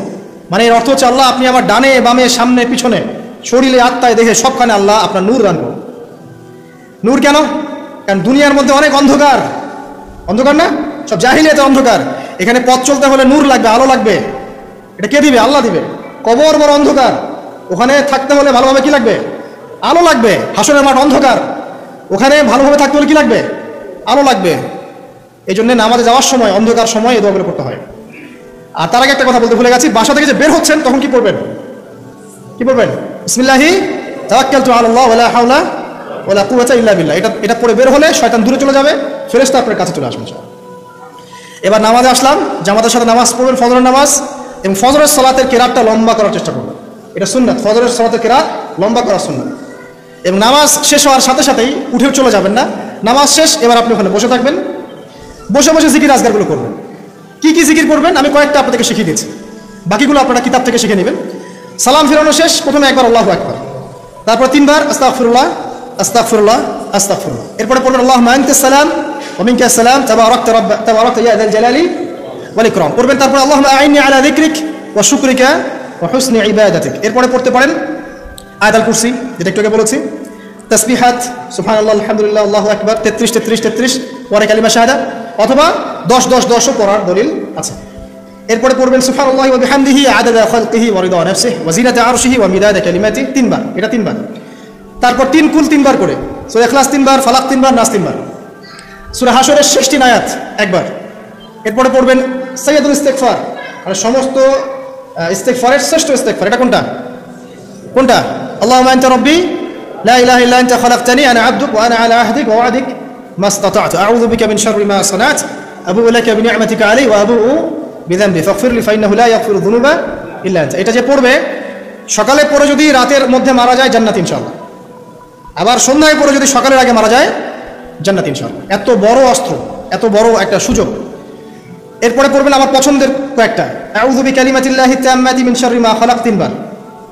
এটা যদি আপনি পড়েন আপনি দৃশ্য অদৃশ্যের ক্ষতি থেকে বেঁচে থাকবেন ইনশাআল্লাহ, দুষ্ট জিন শয়তান আপনার কোনো ক্ষতি করতে পারবেন ইনশাআল্লাহ। আরেকটা খুবই শক্তিশালী দোয়া আছে, সেটা হলো বিসমিল্লাহিল্লাযী লা ইয়াদুররু মা ইসমিহি শাইউন ফিল আরদ ওয়ালা ফিস সামা ওয়া হুয়াস সামিউল আলিম 3 বার করে। এইটা যে পড়বে, এই যে জিন বলেন, ভূত বলেন, এই যে পেতনি বলেন, যেগুলো আমরা ভয় পাই, ঠিক আছে, চোখ লাগা বলেন, বদনজর বলেন, যা যা আছে, হিংসুকের হিংসা, কোনো কিছুই আপনার কোনো ক্ষতি করবে না ইনশাআল্লাহ। এবং ইনশাআল্লাহ আপনি হঠাৎ মৃত্যুবরণ থেকে বেঁচে থাকবেন ইনশাআল্লাহ, হঠাৎ মৃত্যুবরণ। এটা কিন্তু সবার জন্য নিয়ামত না, এটা সবার জন্য নিয়ামত না। তারপর আসেন, এরপর পড়বেন 10 বার লা ইলাহা ইল্লাল্লাহ ওয়াহদাহু লা শারীকা লাহু লাহুল মুলক ওয়া লাহুল হামদ ওয়া হুয়া আলা কুল্লি শাইইন কাদির। এটা 10 বার পড়লেও হবে, আর যদি 100 বার পড়তে পারেন তাহলে আপনার চেয়ে বেশি নেকি কেউই অর্জন করতে পারবে না। যদি 100 বার এই দোয়াটা কেউ পড়ে সারাদিনে, লা ইলাহা ইল্লাল্লাহ ওয়াহদাহু লা শারীকা লাহু লাহুল মুলক ওয়া লাহুল হামদ ওয়া হুয়া আলা কুল্লি শাইইন কাদির, ওই দিন শয়তান তার কাছে আসবে না। 100 গুনাহ আমলনামা থেকে কেটে দেওয়া হবে, 100 নেকি লিখে দেওয়া হবে, এবং আল্লাহর কাছে দিন শেষে একটা তালিকা পেশ করা হয়, আজকের দিনে কে কি আমল করেছে, এই তালিকায় তার নাম দেখবেন সবার আগে আছে। ওই ব্যক্তির নামও থাকতে পারে যে 100 বারের চেয়ে বেশি পড়েছে, তখন তার নাম আগে চলে যাবে, এর নামটা পরে চলে আসবে। কথা বুঝতে পারছেন? মিনিমাম 100 বার পড়তে পারলে খুব ভালো হয়, যদি না পারেন কমপক্ষে কয়বার? 10 বার। আসেন, এরপরে পড়বেন 10 বার দরুদ শরীফ, আল্লাহুম্মা সাল্লি আলা মুহাম্মাদ ওয়া আলা আলি মুহাম্মাদ, যেটা আছে দরুদ ইব্রাহিম, এটা পড়তে পারেন, অথবা ছোট করে পড়তে পারেন আল্লাহুম্মা সাল্লি ওয়া সাল্লিম আলা নবিয়িনা মুহাম্মদ, এটা পড়লেও হবে, অথবা আল্লাহুম্মা সাল্লি আলা মুহাম্মাদ ওয়া সাল্লিম, এতটুকু পড়লেও ইনশাআল্লাহ হক আদায় হয়ে যাবে। 10 বার যে ব্যক্তি দরুদ পড়ে সকালে সন্ধ্যায়, নবী সাল্লাল্লাহু আলাইহি ওয়াসাল্লাম তার জন্য পরকালে সুপারিশ করবেন ইনশাআল্লাহ। যদি আমরা নবীজির সুপারিশ পেতে চাই, দরুদের কোনো বিকল্প নাই, বেশি বেশি দরুদ পড়তে থাকেন, তার সুন্নাহ অনুসরণ করেন, বেশি বেশি দরুদ পড়তে থাকেন, মিনিমাম সকালে 10 বার, সন্ধ্যায় 10 বার, ইনশাআল্লাহ আল্লাহ নবী সুপারিশ করবেন ইনশাআল্লাহ তাআলা। আর কাছে রাদিতু বিল্লাহি রাব্বান ওয়া বিল ইসলামি দীনান ওয়া বি মুহাম্মাদিন সাল্লাল্লাহু আলাইহি ওয়াসাল্লাম নবিয়্যা, এর একটা বড় ফজিলত আছে। কি ফজিলত? যে ব্যক্তি এই দোয়াটা সকাল সন্ধ্যা 3 বার করে পড়ে, কিয়ামতের মাঠে আল্লাহ পাকের উপর হক হয়ে যাবে, ওয়াজিব হয়ে যাবে, আল্লাহ ওই ব্যক্তিকে সন্তুষ্ট করে দিবেন ইনশাআল্লাহ। সন্তুষ্ট করে দিবেন মানে কি? ইনশাআল্লাহ সে জান্নাতে যাবে। আরেকটা আছে, এটা বলে শেষ করি, হাসবি আল্লাহু লা ইলাহা ইল্লাহু আলাইহি তাওয়াক্কালতু ওয়া হুয়া রাব্বুল আরশিল আযীম, এটা পড়তে হবে 7 বার। কয়বার? 7 বার। তাহলে কি হবে? আপনার দুনিয়া আখিরাতের যে চাওয়া পাওয়াগুলো আছে, এর জন্য আল্লাহ পাকি আপনার জন্য যথেষ্ট হয়ে যাবে ইনশাআল্লাহ, কাউকে লাগবে না। এইগুলা ফরজ নামাজ, মানে ফজরের নামাজ জামাতে পড়ার পরে বসে বসে এইগুলো করতে থাকবেন। যদি দোয়া আগে করা হয়, নামাজে মোনাজাত যেটা হচ্ছে আমাদের সমাজে, এটা যদি আগে করে ফেলা হয়, তাহলে দোয়ার পরে বসে থাকবেন, বসে বসে এগুলো করতে থাকবেন। যদি পারেন ইশরাকের নামাজটা পড়ে মসজিদ থেকে বের হতে পারেন। ইশরাকের নামাজ মানে ফজরের সূর্য উঠে যাওয়ার পরে 2 রাকাত নফল পড়ে যে ব্যক্তি যাবে বাসায়, মানে প্রথমে ফজরের নামাজ জামাতে পড়েছে, জিকির আজকার করেছে, ইশরাকের সময় হয়েছে, নামাজ পড়ে বের হলো, এই ব্যক্তির আমল নামায় একটা কবুল হজের নেকি দেওয়া হবে, একটা কবুল উমরার নেকি দেওয়া হবে ইনশাআল্লাহ। এগুলো খুবই সহজে আমল করা যায়। এরপরে আপনি বাসায় ফিরে গিয়ে বা মসজিদেই কোরআন তেলাওয়াত করবেন। আমরা কোরআন তেলাওয়াত করব, কোরআন তেলাওয়াত করবেন 1 পারা, 1 পারা পারেন না অর্ধেক পারা, অর্ধেক পারা পারেন না 5 পৃষ্ঠা, 5 পৃষ্ঠা পারেন না কমপক্ষে 1 পৃষ্ঠা পারবেন না, 1 পৃষ্ঠা করে হলেও প্রতিদিন কোরআন তেলাওয়াত করতে হবে। পারবেন না ইনশাআল্লাহ? প্রত্যেক হরফে 10 নেকি পাবেন, কোরআন আপনার পক্ষে সুপারিশ করবে ইনশাআল্লাহ, এবং এই কোরআন আপনাকে ছায়া দিবে, সূরা বাকারা আলী ইমরানের মতো ছায়া দিবে কিয়ামতের মাঠে। এবং এটা নবী সাল্লাল্লাহু আলাইহি ওয়াসাল্লাম যেটা বলেছেন, আল কোরআন হুজ্জাতুল লাকা ওয়া আলাইক, এটা তোমার পক্ষে সাক্ষী দিবে অথবা বিপক্ষে সাক্ষী দিবে। তো কোরআন তেলাওয়াত করবেন। এরপরে আমরা কি করি? আমরা হয়তো যে যার মতো চলে যাই, কেউ স্কুলে চলে যান, নাস্তা করেন। আচ্ছা, নাস্তার আগে একটা কথা বলি। সকালে নাস্তা করবেন এমনভাবে যে, এখনকার ডক্টররাও বলেন এই কথাটা, সকালবেলা একটু বেশি খেতে হয়, সকালবেলা একটু বেশি হেভি ফুড নিতে হয়, দুপুরে তার চেয়ে একটু কম, রাতে আরও কম। আর আমাদেরটা উল্টা, কিন্তু সকালে অল্প একটু, দুপুরে একদম বিশাল, রাতের বেলা আরও বিশাল, নাকি?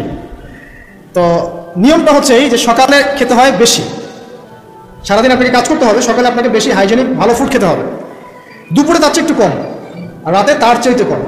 এভাবে খেতে পারলে প্রফিটিক খাওয়া হবে ইনশাল্লাহ। আর খাবার আমাদের সুন্নাহ মতো খাওয়ার দরকার নেই, নবী সাল্লাল্লাহু আলাইহি ওয়াসাল্লামের সুন্নাহ মতো খাই। আমাদের সুন্নাহটা কেমন? আমরা 7 পেট খাই। কয় পেট? 7 পেট। যদি পেটের মধ্যে কিছু জায়গা ফাঁকা থাকে, সেটাও কিছু মিষ্টি দিয়ে ঢুকায় সাদা করে ভর্তি করতে হবে। এটা চ্যালেঞ্জ, পেটটা ভর্তি করতে হবে। আর নবী সাল্লাল্লাহু আলাইহি ওয়াসাল্লাম খেতেন এভাবে যে পেটটাকে 3 ভাগ করতেন, 1 ভাগ খাবার খেতেন, 1 ভাগ তিনি পানীয় পান করতেন, আর 1 ভাগটা ফাঁকা রাখতেন।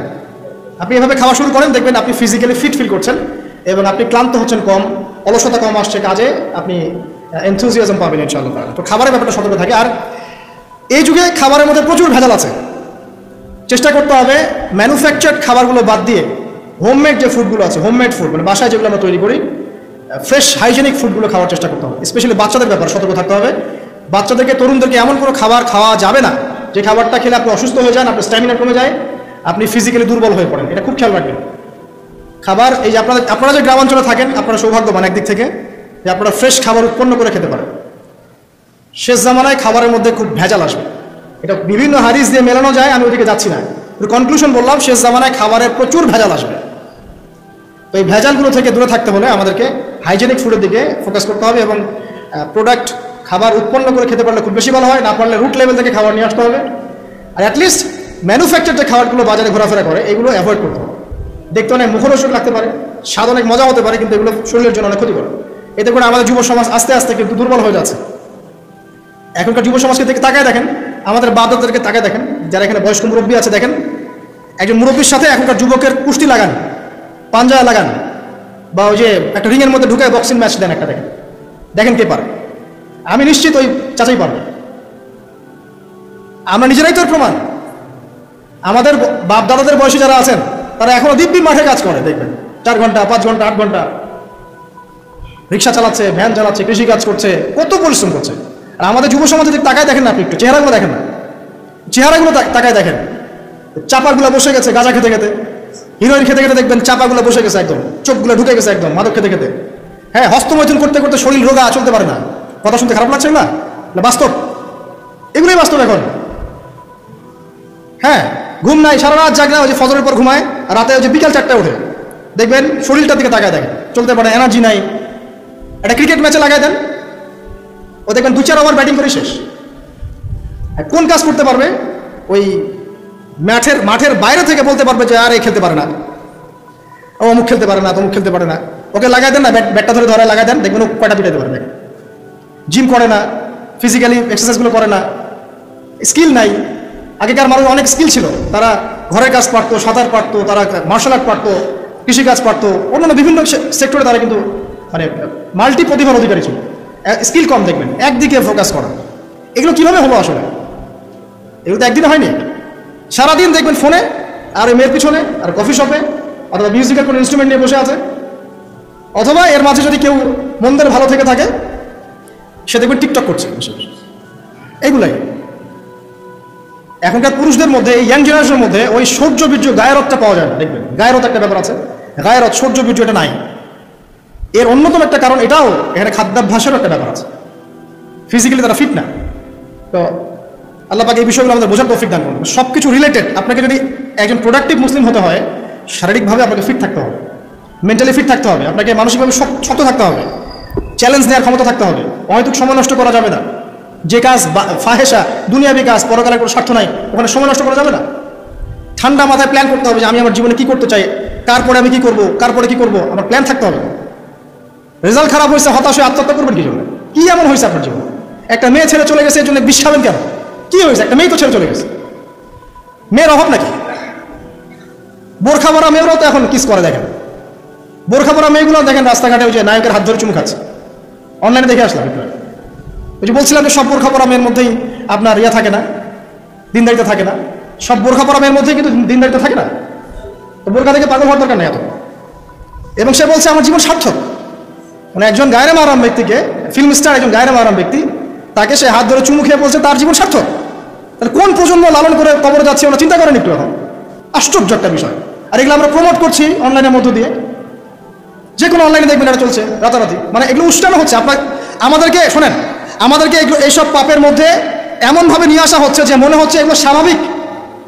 এক সময় একটা মেয়ে যদি রেপ হতো, মানুষের মাথা ব্যথা শুরু হয়ে যেত, অফিস আদালত কোর্ট কাচারি করে একাকার করে ফেলতাম। এখন রেপ হতে হতে হতে হতে মনে হয় এটা স্বাভাবিক।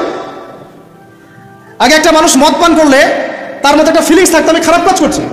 এখন এই মদকে প্রমোট করতে করতে মদটাকে এত ইজি করে ফেলা হচ্ছে, মনে হচ্ছে এটা স্বাভাবিক বিষয়। মানুষ খুন করাটা, আগে একটা মানুষকে খুন করলে মানুষ মনে হতো যেটা এটা বিশাল পাপ, একটা সমাজের মানুষের দিকে খারাপ চোখে দেখা থাকতো। আর খুন হতে হতে হতে মানুষ মিডিয়াটাকে প্রমোট করছে, করতে করতে নর্মাল। এই পাপগুলোকে নর্মাল করে ফেলার ট্রেন্ডটা মিডিয়ার মধ্যে দিয়ে করা হয়েছে, স্বাভাবিকভাবে নেওয়া হচ্ছে সব কিছু। গার্লফ্রেন্ড বয়ফ্রেন্ড অ্যাফেয়ার্সকে আগে মানুষ লুকায় লুকায় করতো, চিঠি দিলেও লুকায় লুকায়, যেটা কেউ জানতে না পারে। এখন ওপেন রাস্তায় সব, মানে এটা নর্মাল করে ফেলা হচ্ছে। আরো যে কি হবে সামনে আল্লাহ ভালো জানেন। সুবহানাল্লাহ। যারা বড় বড় শহরগুলোতে থাকে তাদের তো মানে দিন শুরু হয় আল্লাহ নাফরমানি দিয়ে, আর রাত আসে মানুষের গজব দিয়ে, মানুষের অভিশাপ দিয়ে। মেয়েরা আগে যদি বেপর্দায় চলতো লজ্জা করতো, একটা লজ্জাবোধ ছিল, যে একটা লজ্জা লাগতো যে না আমি খারাপভাবে চলছি, মানুষ আমাকে দেখছে কেমন লাগছে। এখন দেখবেন ও গেঞ্জি পরে হাঁটছে, কোনো ফিলিংসই নাই, স্বাভাবিক। নর্মাল করে ফেলা হচ্ছে এগুলো সবকিছু। ছোট ছোট মেয়েগুলোকে রেপ করা হচ্ছে, ছোট ছোট বাচ্চা মেয়ে, দেখবেন কয়দিন পরে এটাও স্বাভাবিক হয়ে যাবে।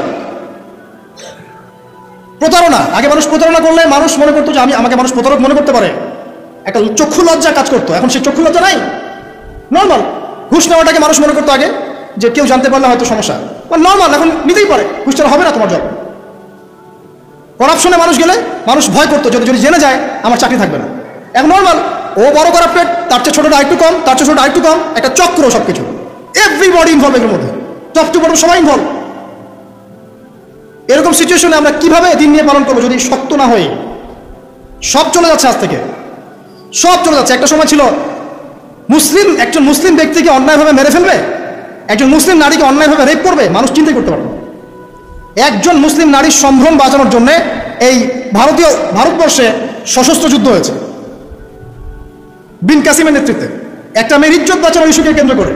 এখন লক্ষ লক্ষ মুসলিম মেয়ের ইজ্জত নষ্ট করা হচ্ছে, কারো কোনো ফিলিংস নাই, স্বাভাবিক। একটা রাষ্ট্রদূতকে হত্যা করেছিল তাবুক যুদ্ধের সময়, নবী সাল্লাল্লাহু আলাইহি ওয়াসাল্লাম 30,000 সৈন্য নিয়ে ধাওয়া করেছিলেন। এত বড় সাহস, আমার রাষ্ট্রদূতকে হত্যা করো? এখন সারা বিশ্বে লক্ষ লক্ষ মুসলিম হত্যা করা হচ্ছে, কারো কোনো ফিলিংস নাই। মানে আমি বুঝাতে চাচ্ছি আপনাদেরকে, সব কিছুকে নর্মাল করে ফেলা হয়েছে। কয়দিন পর দেখবেন ছেলে ছেলে নর্মালি বিয়ে করে ফেলবে। দেখেন এখন একটু চক্ষু লজ্জায় কাজ করে যে আমি সমকামী, মানুষ কি মনে করবে? আস্তে আস্তে দেখবেন এমন সময় আসবে ও মনে করবে যে নর্মাল। সব কিছুকে এই মিডিয়ার মধ্যে দিয়ে নর্মাল করা হচ্ছে।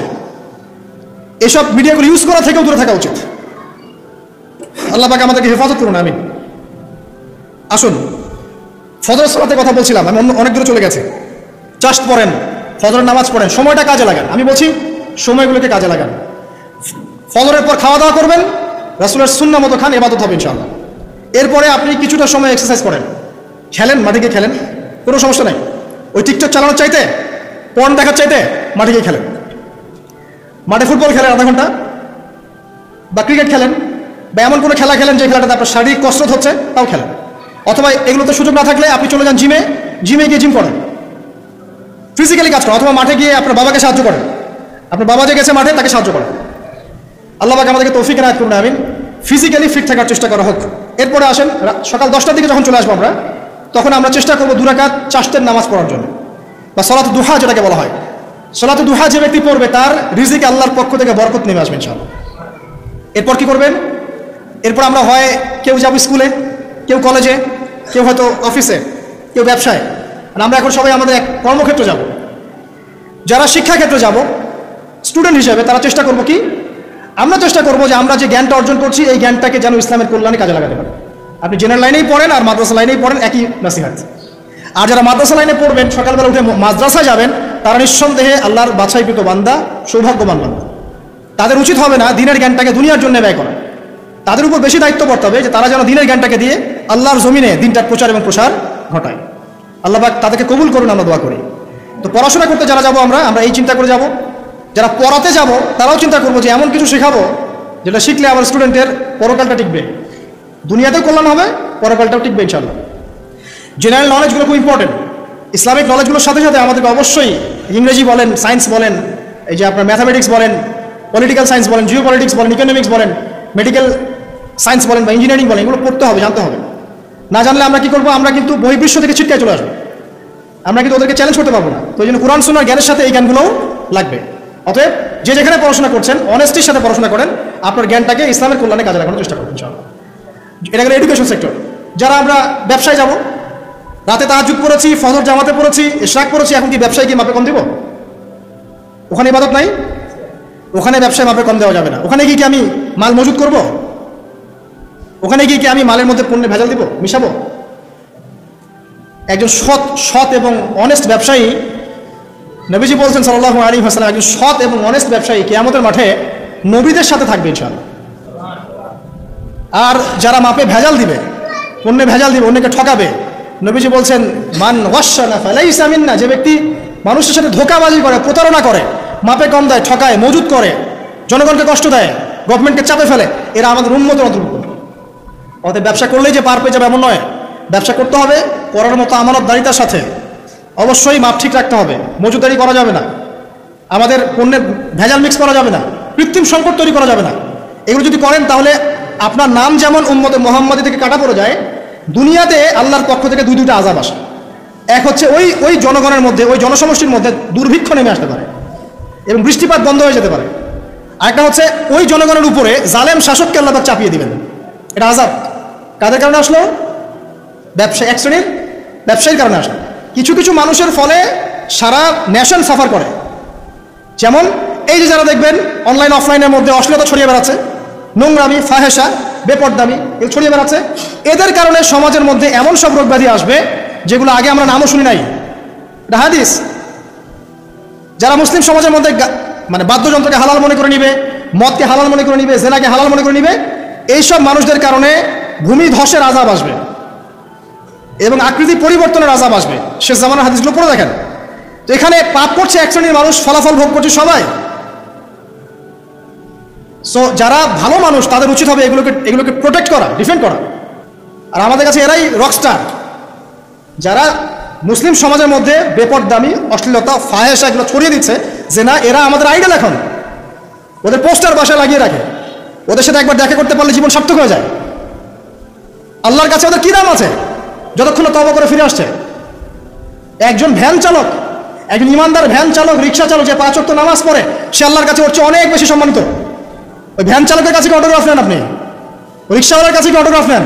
এইসব এই হ্যামিলনের বাসিওয়ালার পিছনে না গিয়ে এরা যুব সমাজকে টেনে নিয়ে যাচ্ছে অশ্লীলতার দিকে, ফাহেসা কাজের দিকে, বেফাস কাজ, কোনো পরকালীন কোনো স্বার্থ নাই, বিনোদনের নামে, সংস্কৃতির নামে এরা মানুষ এদিকে টেনে নিয়ে যাচ্ছে।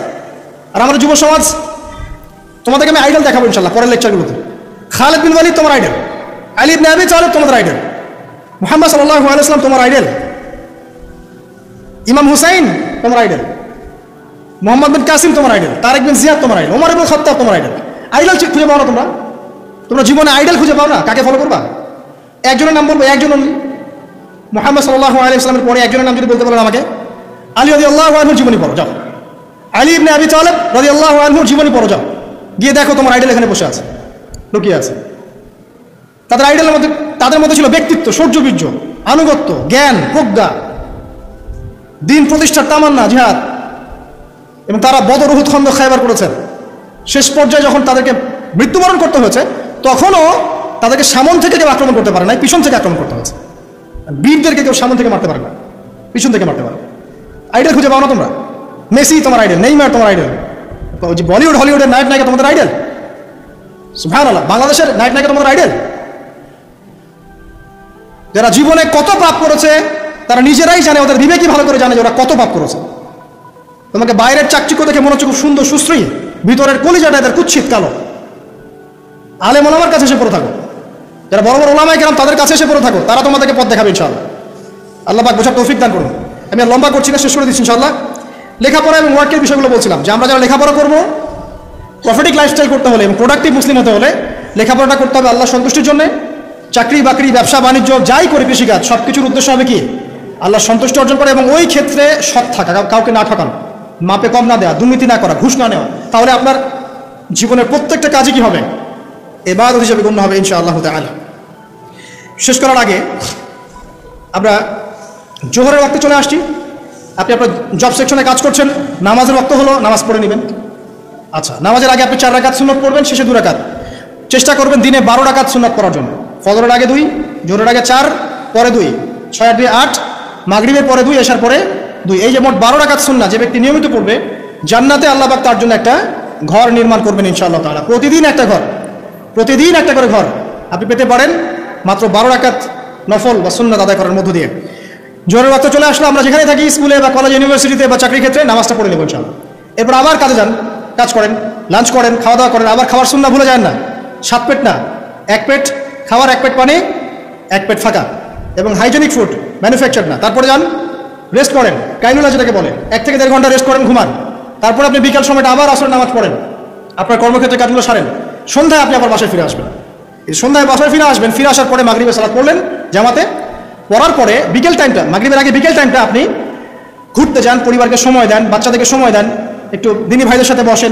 ওই সময় যদি কোনো হালাকা অ্যারেঞ্জ করা যায়, মসজিদ ভিত্তিক তালিমে বসেন, দুটো হাদিস পড়েন, কোরআন দার্স নেন, অনলাইনে কোনো লেকচার শুনুন বা বই পড়েন, কিছু একটা করেন। আর পরিবারকে সময় দেন। পরিবারকে সময় দেওয়ার পর মাগরিবের ওয়াক্ত হয়ে যাওয়ার পরে, মাগরিবের নামাজ শেষ, ফজরের পর আপনি যে আমলগুলো করেছেন মাগরিবের পর, সেই আমলগুলো আবার করতে হবে, সেম কাজ। এভাবে করতে করতে দেখবেন 1 ঘন্টা চলে গেল। বাসায় গিয়ে আপনি পরিবারকে সময় দেন, আপনার অফিসের কাজ, হোমওয়ার্ক, স্কুলের কাজ, ইউনিভার্সিটির কাজ, এগুলো শেষ করেন। শেষ করার পরে আপনি রাতের খাবার খেয়ে নেন, খেয়ে নিয়ে আবার চলে আসেন মসজিদে, এশার নামাজ পড়েন, পড়ে বাসায় গিয়ে জাস্ট ঘুম, আর দেখা দেখি নাই। তখন আপনি আবার দেখবেন ফজর ওই 4টা 3টে উঠতে পারবেন, তাহাজ্জুদ পড়তে পারবেন, ফজর পড়তে পারবেন, আবার আপনার দিনটা লম্বা হবে ইনশাআল্লাহ। এভাবে 1 দিন 2 দিন না, সপ্তাহে 7 দিন, মাসে 30 দিন, বছরে 365 দিন যখন এই প্রজন্ম কাটাতে পারবে, আমরা কাটাতে পারবো, তখন আমাদের মুখে মানাবে দিন ইসলাম প্রতিষ্ঠার কথা। তার আগে আমাদের মুখে এসব কথা মানায় না। এখন আমাদের মুখে এসব কথা এখন মানাচ্ছে না, কারণ আমরা তো আমলই করছি না। আমাদের ঈমান আকীদা ঠিক নাই, আমাদের প্রফেটিক লাইফস্টাইলই তো নাই, নবী সাল্লাল্লাহু আলাইহি ওয়াসাল্লামের মতো লাইফস্টাইলই তো নাই আমাদের। তাহলে আমাদের দ্বারা কেমন করে দিনের পতাকা আল্লাহর জমিনে প্রতিষ্ঠিত হবে বলেন তো দেখি? এভাবে যখন একটা উম্মাহ গড়ে উঠবে, খুবই ডিফিকাল্ট, এটা কিন্তু অনেক বড় চ্যালেঞ্জ। আমি এটাই সবচেয়ে বিগ টাস্ক এখন, যে এই আমরা যারা আছি, আমাদের ইয়াং তরুণ প্রজন্ম, আমাদের মা বোন, বাচ্চা কাচ্চা এবং আমাদের বৃদ্ধ, সবাই মিলে যখন এইভাবে মুভ করবে, তখন দেখবেন একটা জাতি সকাল থেকেই সজাগ, সকাল থেকে জাতি সজাগ। যেমন একটা চমৎকার একটা আইন করা হয়েছে না, রাত 8টায় সব বন্ধ, খুবই ভালো। কেউ অ্যাপ্রিসিয়েট করুক না করুক, আমি শুরুতে বলেছি আলহামদুলিল্লাহ, খুব ভালো। অ্যাটলিস্ট এখন 10টায় ঘুমাতে পারবেন, তারপরেও দেখবেন 3টার আগে ঘুমাচ্ছে না। কিন্তু আপনি মদিনায় গিয়ে দেখবেন ফজরের পর থেকেই সব কিছু লাইফ, স্কুল, কলেজ, দোকানপাট, অফিস, সব ওপেন। কারণ আমাদের উম্মত, এই উম্মতের জন্য ফজরের পরের সময়টাতেই বরকত রাখা হয়েছে।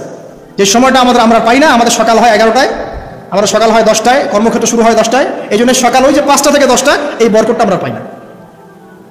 এভাবে যদি আমরা নিয়মিত 24 ঘন্টা কাটাতে পারি, ওই যে আয়াতটা প্রথম বলেছি, ওয়া মা খালাকতুল জিন্না ওয়াল ইনসা ইল্লা লিয়াবুদুন, আমি জিন এবং মানুষকে শুধুমাত্র আমার ইবাদত করার জন্যই সৃষ্টি করেছি। এই আয়াতটার হক আদায় হবে ইনশাআল্লাহ, ব্যক্তি জীবন সুন্দর হবে ইনশাআল্লাহ, আমাদের পরিবারগুলো সুন্দর হবে ইনশাআল্লাহ, আমাদের যুব সমাজ একটা গতি পাবে, হ্যাঁ, এবং তারা প্র্যাকটিক্যাল বাস্তব বিষয়গুলোকে নিয়ে ব্যস্ত থাকবে, অবাস্তব অনেক জিনিসগুলো পিছনে ছুটবে না। আমার সমাজটা সুন্দর হবে ইনশাআল্লাহ। আস্তে আস্তে দেখবেন উম্মার একটা বড় অংশ ইনশাআল্লাহ আযজা ওয়া জাল আগামী দিনগুলোতে দিনকে এগিয়ে নেওয়ার জন্য এবং দিনকে আল্লাহর জমিনে প্রতিষ্ঠার জন্য শক্তি, মেধা, মনন, তাদের এনথুজিয়াজম সব কিছু আল্লাহর সন্তুষ্টির জন্য ঢেলে দেওয়ার প্রয়াস পাবে ইনশাআল্লাহ তাআলা। তার আগ পর্যন্ত আসলে এগুলো শুধুমাত্র তাত্ত্বিক কথাবার্তা বলে লাভ নাই, প্র্যাকটিক্যালি যখন আমরা এগুলো করতে পারবো ইনশাআল্লাহ তাআলা, তখন দেখবেন সবার মধ্যে একটা ইমানের চেতনা জাগবে, ইমানি চেতনা জাগবে, আমল করার স্পৃহা বাড়বে, ঐক্য বাড়বে, কমিউনিটি বাড়বে, এবং আমাদের হৃদ্যতা বাড়বে, অ্যাক্টিভিটিস বাড়বে, হায়াতেও বরকত হবে, রিজিকেও বরকত হবে, দুনিয়া আখিরাত ইনশাআল্লাহ ভালো হবে। এবং দেখবেন অ্যাজ এ নেশন আমরা সবাই ভালো করবো ইনশাআল্লাহ তাআলা। বিশ্বের বুকে আমরা মাথা তুলে সত্যিকার অর্থে দাঁড়াতে পারবো ইনশাআল্লাহ তাআলা। আল্লাহ পাক আমাদের সবাইকে তৌফিক ইনায়াত করুন, আমিন। আজকে আমি লম্বা করছি না, আকুলু কাউলি হাযা আস্তাগফিরুল্লাহ লি ওয়া লাকুম ওয়া লিসাইরিল মুসলিমিন। বারাকাল্লাহু লানা ওয়া লাকুম বিল আয়াতিল হাকীম, ইন্নাহু তাআলা জাওয়াদুল কারীম মুবাররাউফুর রহিম। আমরা আজকে যে আলোচনা শুনলাম, আল্লাহ পাক সবার আগে আমাকে আমল করার তৌফিক দান করুন, অতঃপর আপনাদের সবাইকে আমল করার তৌফিক দান করুন, আমিন। যারা এই লেকচার শুনবেন তাদের সবাইকে আল্লাহ রাব্বুল আলামিন 24 ঘন্টার এই প্রফেটিক লাইফস্টাইল এবং প্রোডাক্টিভ মুসলিম হিসেবে নিজেকে প্রতিষ্ঠা করার তৌফিক আল্লাহ পাক সবাইকে এনায়েত করুন, আমিন। আল্লাহ পাক আমাদের তরুণ প্রজন্মকে কবুল করুন, তাদেরকে অশ্লীলতার পথ থেকে, ফাহেসা কাজকর্মের পথ থেকে, বিভ্রান্তের মতো জীবনের উদ্দেশ্যহীন একটা প্রজন্ম হয়ে যাওয়ার পথ থেকে আল্লাহ পাক হেফাজত করে আল্লাহ রাব্বুল আলামিনের তাওহীদ, তার দাসত্ব, তার ইবাদত, তার আনুগত্যের দিকে নিয়ে আসুন, আমিন। মুহাম্মদ সাল্লাল্লাহু আলাইহি ওয়াসাল্লামের যোগ্য উম্মাহ হিসেবে কবুল করুন, আমিন। আমাদের মা বোনদেরকে আল্লাহ পাক খাস পর্দা, সত্যিকার অর্থের পর্দা করার তৌফিক দান করুন। আল্লাহ রাব্বুল আলামিন আমাদের বাচ্চা কাচ্চা যারা আছে এদেরকে মুসলিমের মতো মুসলিম হিসেবে মানুষ করার তৌফিক দান করুন। আমাদের উম্মার মধ্যে আল্লাহ পাক ঐক্য দান করুন। একে অপরের হিংসা, বিদ্বেষ, গীবত, তহমত, কাদা ছড়াছড়ি যে অপসংস্কৃতি, এখান থেকে আল্লাহ পাক আমাদেরকে হেফাজত করুন, আমিন। পরিশেষে আমরা বলবো যে আল্লাহ পাক যাকে যেখানে দায়িত্ব দিয়েছেন সবাইকে সেখানেই দায়িত্ব সঠিকভাবে পালন করার তৌফিক এনায়েত করুন এবং আগামী দিনগুলোতে ইসলামের বিজয়ে আমাদেরকে ব্যক্তি, পরিবার, সমাজ এবং রাষ্ট্রীয় পর্যায় থেকে ভূমিকা রাখার তৌফিক দান করুন, আমিন। সুবহানাকা আল্লাহুম্মা ওয়া বিহামদিক আশহাদু আল্লা ইলাহা ইল্লা আনতা আস্তাগফিরুকা ওয়া আতুবু ইলাইক। আসসালামু আলাইকুম ওয়া রাহমাতুল্লাহি ওয়া বারাকাতুহু।